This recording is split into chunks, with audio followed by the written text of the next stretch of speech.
trông nghe xa trong lâm gõ đón xe lâm ha tại nhà đồ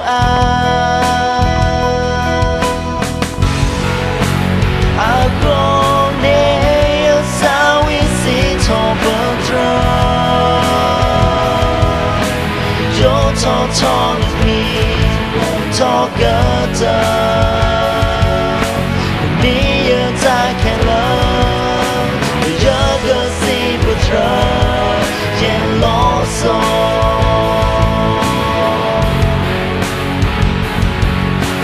rỡ đo ta dù gió rỡ đo là cứ bỏ đi qua giờ đi xa mi gió ba lỡ thọ cứ chờ mi ở ta khen lỡ giờ gỡ si bờ trơ chen lo so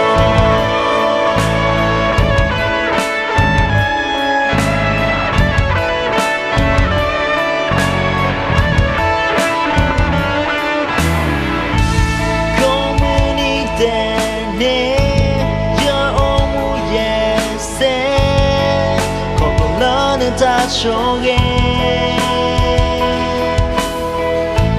xa trong là mưa gió đón xe là mưa ha tại nhà đồ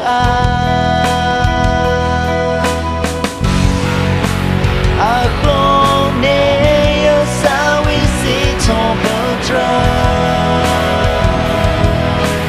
cho thọ thọ gỡ tờ mi ở ta khen lỡ giờ gỡ si bờ trơ chen lo so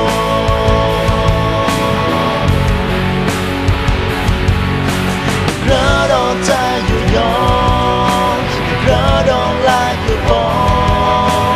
mi qua giờ cứ xa mi gió ba lỡ thọ cứ giờ ta khen lỡ giờ gỡ si bờ trơ chen lo so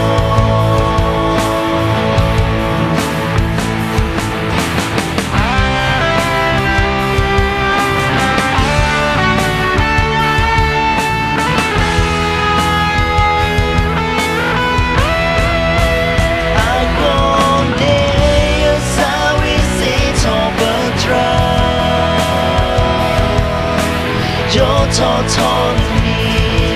thọ gỡ tờ mi ở ta khen lỡ giờ gỡ si bờ trơ chen lo so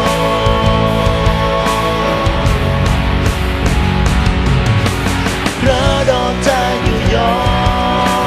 rỡ đo là cứ bỏ mi qua giờ cứ xa mi gió ba lỡ thọ cứ